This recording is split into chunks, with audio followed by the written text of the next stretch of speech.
Hay un mito gigantesco, una idea preconcebida que se repite de forma casi automática cuando se habla del modelo de salud en Colombia. Y tanto que se repite, es casi el pan de cada día. Exacto. Existe una tendencia muy generalizada a imaginar a la EPS, la entidad promotora de salud, como un simple peaje administrativo, como si estuviéramos hablando de una especie de intermediario financiero aburrido. Una oficina gris. Eso es, una oficina gris donde la gente se dedica a recibir dinero público con una mano y bueno, con la otra a pagar las facturas de los hospitales, sin más. Claro, como un mero trámite. Pero, a ver, ¿y si esa imagen no solo está completamente equivocada, sino que además oculta una de las maquinarias de inteligencia de datos más complejas que existen para salvar vidas? Es una excelente forma de plantearlo, porque reducir una EPS a un mero cajero automático que sella papeles es no entender en absoluto la verdadera naturaleza de cómo funciona la sanidad moderna. Totalmente. Hoy tenemos sobre la mesa un documento técnico fundamental titulado Las funciones esenciales de la EPS en Colombia. Y lo que revela este análisis es un cambio de paradigma absoluto. Nos obliga a repensar por completo qué hace realmente esta institución cuando, digamos, cuando nadie está mirando. Y la misión de nuestra inmersión a fondo de hoy es precisamente esa: demostrar que una EPS moderna, según toda la evidencia de este análisis, es en realidad una organización súper compleja. Muy compleja, sí. Estamos hablando de una entidad intensiva en conocimiento, basada en la gestión clínica y en un auténtico océano de datos. Su verdadera razón de ser no es simplemente mover dinero de una cuenta a otra, sino algo mucho más profundo e impactante. Gestionar el riesgo en salud. Exactamente. Es decir, anticiparse a la enfermedad y organizar un entramado enorme para salvar vidas mucho antes de que la situación de un paciente llegue a un punto crítico. Lo fascinante aquí es que el texto no se queda flotando en conceptos teóricos abstractos, sino que aterriza esta gran misión en la realidad operativa del día a día.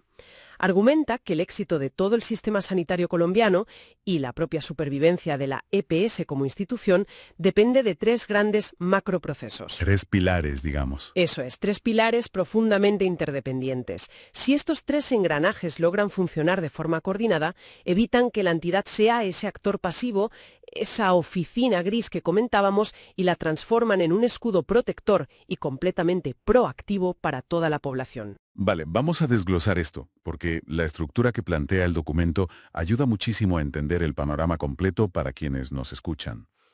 Sí, facilita mucho la comprensión. El primer gran bloque, el primer macroproceso, arranca con algo que, seamos sinceros, la gran mayoría de la gente considera el trámite más burocrático y aburrido del mundo: la afiliación. Ya, el papeleo.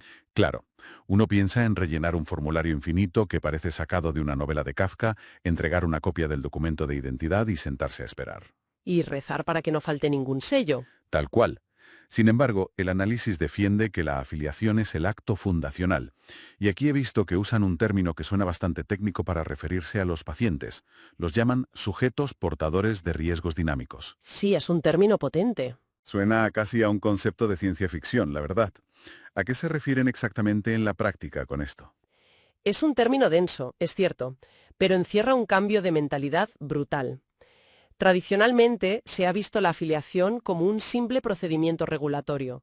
Una persona firma un papel, entra a una base de datos y se convierte en un número de expediente inerte. Un registro más en un ordenador. Exacto. Pero llamar a alguien sujeto portador de riesgos dinámicos significa reconocer que el riesgo de que esa persona enferme no es una foto estática. Ese riesgo cambia constantemente. Depende de un montón de factores, supongo. De muchísimos.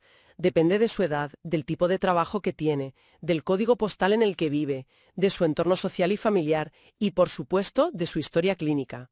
Es una variable viva. O sea que no es lo mismo afiliar a un oficinista de 30 años que a un minero de 60. Efectivamente. Desde el instante preciso en que alguien se afilia, la EPS asume un universo de responsabilidad sanitaria y financiera sobre esa vida en movimiento. Fíjate, para visualizar esto de los riesgos dinámicos de forma más clara, imaginemos que la base de datos de una EPS es como el sistema de control de tráfico aéreo de un gran aeropuerto internacional. Me gusta esa analogía. Si tienes un sistema básico, te conformas con mirar el radar y saber cuántos aviones, que en este caso serían los pacientes, están volando en este momento. Claro, el enfoque tradicional. Pero el verdadero trabajo de un controlador aéreo avanzado no es solo contar aviones, es predecir el clima, anticipar dónde se van a formar las tormentas y calcular cuánto combustible necesita cada vuelo para sortearlas. En el mundo de la salud, esas tormentas son los riesgos clínicos, como una epidemia de dengue o el aumento de la diabetes. Eso es. Y la EPIS hace esta predicción utilizando Big Data y análisis predictivo. Esa analogía del tráfico aéreo ilustra perfectamente el salto cualitativo del que habla la fuente, porque el objetivo de aplicar Big Data y minería de datos en este contexto no es acumular información por acumular, tiene un propósito triple. A ver, cuéntanos. Primero, estratificar a la población por niveles de riesgo. Segundo, identificar de manera muy precoz a aquellos pacientes que tienen una alta probabilidad de sufrir complicaciones graves a medio plazo. Y tercero, con toda esa información sobre la mesa, personalizar las intervenciones preventivas. Adelantarse al problema. El objetivo final es optimizar la asignación de recursos y pasar de un enfoque reactivo, donde el sistema simplemente se sienta a esperar a que el paciente llegue a urgencias con un infarto, a un enfoque totalmente anticipatorio. Pero claro, tener esa especie de bola de cristal de datos predictivos suena fenomenal sobre el papel, pero implementarlo en la realidad tiene que ser un dolor de cabeza enorme para cualquier organización. Un desafío monumental, sí. El documento no esconde que existen unos desafíos estructurales gigantescos para lograr este primer macroproceso. Y uno que me llama muchísimo la atención es el tema de la privacidad, porque estamos hablando del nivel más íntimo de información de una persona. Efectivamente, hay un obstáculo regulatorio y ético de primer nivel ahí. El documento menciona de forma explícita el habeas data. Que es la protección de datos, básicamente. Básicamente es el derecho fundamental que tiene cualquier ciudadano a conocer, actualizar y rectificar la información que se haya recogido sobre él en bases de datos, al manejar historiales médicos, diagnósticos psiquiátricos o predisposiciones genéticas. Estamos ante datos extremadamente sensibles. Claro, no es saber qué zapatillas has comprado por Internet. Ni mucho menos. Esto exige a las organizaciones una gobernanza de la información muy robusta, niveles de seguridad digital propios de la banca internacional y un uso ético intachable. Pero más allá de la privacidad, hay un segundo desafío enorme que destaca el texto: la fragmentación y la falta de interoperabilidad. Es decir, que los ordenadores no hablan el mismo idioma. Exactamente. La EPS tiene un software. La IPS, que son los hospitales y las clínicas donde realmente atienden a la gente, tiene otro completamente distinto, y los entes territoriales del gobierno usan un tercero. Si esos sistemas no se comunican de forma automática, la historia clínica del paciente se fragmenta. Se rompe en pedazos. Es como intentar leer un libro al que le faltan la mitad de las páginas. Así es. Y eso lleva a una necesidad crítica: la depuración permanente de los datos. Tomar una decisión médica o decidir dónde invertir el presupuesto de salud basándose en información incompleta o desactualizada puede resultar catastrófico. Lógico. Si conectamos esto con el panorama general, la solución a este laberinto tecnológico requiere un liderazgo inmenso. El texto subraya que el Ministerio de Salud y Protección Social debe establecer estándares nacionales obligatorios de interoperabilidad. Obligar a que todos hablen el mismo idioma informático. Eso es. Pero por encima de la tecnología se requiere un cambio cultural dentro de las organizaciones. El dato tiene que dejar de verse como un estorbo administrativo y empezar a concebirse como el insumo estratégico central para cualquier decisión. Claro, pero predecir todo este clima de salud y montar servidores encriptados que conecten a todos los hospitales del país tiene que costar una auténtica fortuna. Una inversión gigantesca, sin duda. Y eso nos lleva de forma natural a la gran pregunta de esta inmersión de hoy. ¿Cómo se financia todo esto sin que el sistema quiebre? La pregunta del millón. El documento dedica su segundo gran macroproceso precisamente a esto, a seguir el rastro del dinero y lograr un control eficaz del gasto. Y hay que decir que el análisis no se anda con rodeos a la hora de criticar el modelo tradicional, el famoso pago por evento, o fee for service. El diagnóstico que hace la fuente sobre el pago por evento es demoledor. Lo califica directamente de ineficiente y, en muchos casos, perverso. Ojo con esa palabra, perverso. Sí, perverso. Para entender la economía de la salud moderna hay que comprender por qué este modelo falla. Cuando un sistema sanitario paga a los hospitales y a los médicos por cada actividad individual que realizan, se crea un incentivo económico automático para sobreutilizar los servicios. Es como llevar el coche al taller y que el mecánico te cobre por cada giro de tuerca, por cada gota de aceite, por cada minuto que pasa mirando el motor con una linterna y por cada trapo que usa para limpiarse las manos. Es una imagen muy gráfica. En lugar de cobrarte un precio cerrado por arreglar la avería, te factura cada pequeño movimiento.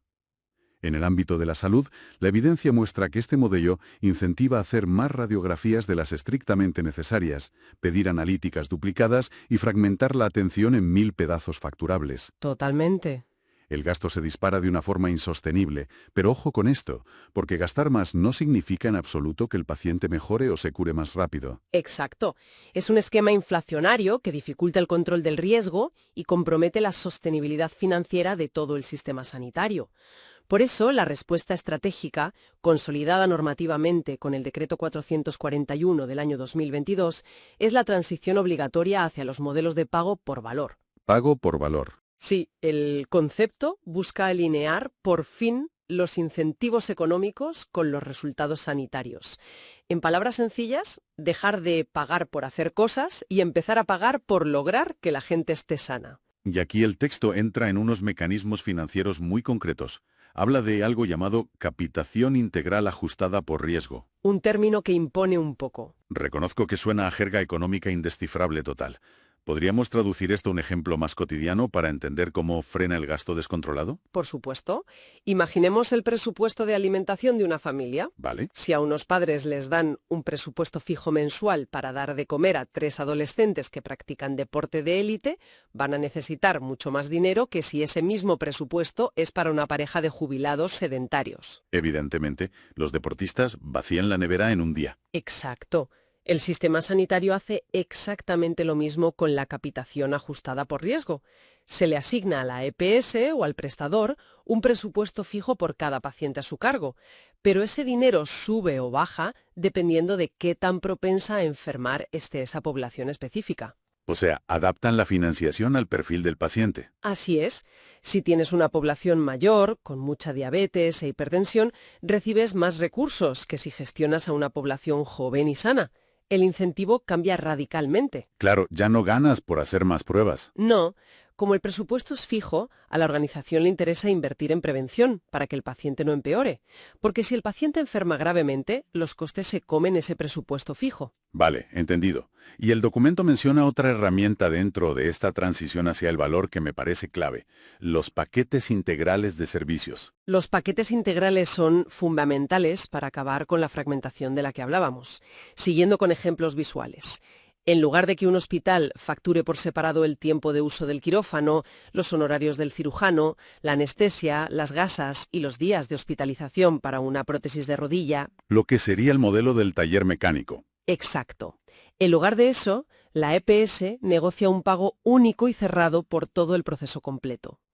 Esto obliga a todos los profesionales a coordinarse internamente para ser eficientes y evitar duplicidades, porque tienen un margen económico fijado de antemano. Oye, pero espera un momento. Me pongo en el papel de abogado del diablo ahora mismo. Si a un hospital o a un grupo de especialistas le pagan un monto fijo y cerrado por una operación de rodilla, ¿no crea eso un nuevo incentivo perverso? ¿En qué sentido? Es decir, si yo soy el gerente del hospital y mi presupuesto ya está fijado, igual me interesa usar materiales ortopédicos más baratos o dar de alta al paciente un par de días antes de lo debido para ahorrar costes en camas y comidas. ¿Cómo evita este modelo que lo barato termine saliendo caro para el paciente? Esa es la pregunta central, y es donde el modelo demuestra verdaderamente su madurez. La fuente aclara que estos pagos fijos no se entregan a ciegas. Están estrechamente vinculados a métricas de calidad y a modelos de riesgo compartido. Riesgo compartido. Sí, si ese gerente que mencionas da de alta al paciente demasiado pronto y la herida se infecta obligando al paciente a reingresar por urgencias, el coste de ese reingreso lo asume el hospital, no la EPS. Ah, amigo. Ambas partes asumen la corresponsabilidad tanto financiera como clínica. El beneficio económico real solo se obtiene si el paciente se recupera bien, rápido y sin complicaciones. Aquí es donde se pone realmente interesante porque la teoría financiera sobre el papel es redonda, impecable. Pero el documento es muy honesto sobre el brutal choque con la realidad a la hora de implementar esto en los hospitales de verdad. Nos enfrentamos a un muro cultural gigantesco. Enorme. Estamos hablando de intentar cambiar la mentalidad de médicos, gerentes de clínicas y redes hospitalarias que llevan décadas acostumbrados a cobrar por cada tirita y por cada consulta aislada. Es un choque sísmico, tanto cultural como tecnológico. El análisis advierte de las enormes limitaciones tecnológicas que existen en muchos centros para medir esos resultados en salud en tiempo real. Para poder pagar por el valor aportado, primero necesitas una forma objetiva de demostrar y medir ese valor. Claro, sin datos no hay pago. Y medir un desenlace clínico a largo plazo, por ejemplo, si un paciente con artrosis recuperó su movilidad 6 meses después de la intervención, es muchísimo más complejo que simplemente imprimir y contar cuántas facturas se emitieron este mes. Totalmente. Y me imagino que hay clínicas de vanguardia en las grandes ciudades que tienen ordenadores y software capaces de medir todo esto de forma automática. Pero también habrá hospitales regionales que apenas están digitalizando sus archivos en papel. Hay una brecha tecnológica importante, sí. Esa asimetría hace que la transición requiera mucha madurez institucional. Y esto nos enlace de una manera muy lógica con el tercer y último macroproceso. El cierre del círculo. Exacto. Porque para medir si todo ese esfuerzo preventivo y financiero realmente funciona, alguien tiene que vigilar de cerca el recorrido del paciente. El texto llama a esto auditoría integral y gestión proactiva del riesgo. Y fíjate que la palabra auditoría siempre me ha sonado a castigo corporativo. Tienes toda la razón en que la palabra arrastra una fama terrible. Cuando decimos auditoría, casi todos imaginamos a un grupo de contables encerrados en un despacho revisando montañas de facturas con una lupa. Buscando a quién echarle la culpa. Exacto. Y meses después de que el paciente ya fue operado o tratado, buscando errores ortográficos o fraudes económicos. Es un control forense. El documento denomina esto control ex post y afirma categóricamente que es insuficiente. La visión moderna que se expone aquí redefine la auditoría por completo y le da la vuelta. Reimagina la auditoría no como un trabajo arqueológico de revisar el pasado, sino como una herramienta predictiva del futuro. Nos dice que la auditoría moderna en salud consiste en usar analítica avanzada y perfiles epidemiológicos para identificar las brechas en la atención e intervenir antes de que el riesgo latente se convierta en una enfermedad crónica y carísima. Esa es la clave. Y para explicar cómo se hace esta magia preventiva en el territorio, el texto introduce una verdadera sopa de letras. Las RIAs y las RIS. Son acrónimos que pueden asustar un poco de entrada. Vamos a traducir esa terminología paso a paso, porque entender esto es comprender la verdadera columna vertebral del modelo de atención colombiano. Empecemos por las RIAs. Rutas integrales de atención en salud. Eso es. Podemos imaginarlas como el instrumento técnico, el diseño maestro. Son literalmente un mapa detallado y estandarizado que organiza cómo debe ser la atención de una persona a lo largo de todas las etapas de su vida, o a lo largo del curso de una enfermedad específica, dictando exactamente qué exámenes se deben hacer y cuándo. Es como un manual de instrucciones o un mapa del tesoro, donde el gran tesoro a proteger es la salud sostenida en el tiempo. Una analogía perfecta. Pero, como es lógico, un mapa no te sirve de nada si no tienes carreteras reales construidas en el territorio para poder transitarlo. Evidentemente. Y ahí es donde entran las RIS, redes integrales e integradas de servicios de salud. Las RIS son la infraestructura física y humana. Son los hospitales de alta complejidad, los centros de atención primaria de los barrios, los laboratorios y los especialistas. Todos los agentes implicados. Todos organizados de forma colaborativa para que ese mapa trazado por las RIAs se pueda recorrer sin que el paciente se pierda por el camino. Vamos a ponerle cara y ojos a este recorrido conjunto de RIAs y RIS para que no suene tan abstracto a la audiencia. Imaginemos un paciente ficticio. Pongamos que se llama Juan, tiene 50 años y trabaja en una oficina. Bien, Juan. Según el concepto de las RIAs, por su edad y quizá por sus antecedentes familiares, el mapa dice que a Juan hay que hacerle ciertos controles de riesgo cardiovascular, aunque él se sienta estupendamente y no le duela nada. Exacto. El proceso ideal arranca en el primer eslabón de la red, la atención primaria. Juan acude a su centro de salud más cercano, que forma parte de una RIS. Allí, siguiendo el protocolo de las RIAs, el médico de cabecera le manda una analítica y detecta que Juan tiene los niveles de azúcar peligrosamente altos. Es prediabético. Sí. En el modelo antiguo y fragmentado, a Juan le darían un papel para que él mismo busque cita con un endocrino.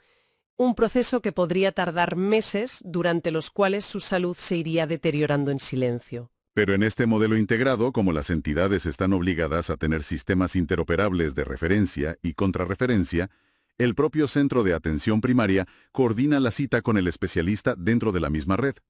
Sin que Juan tenga que pelearse con la burocracia. La información viaja de forma fluida.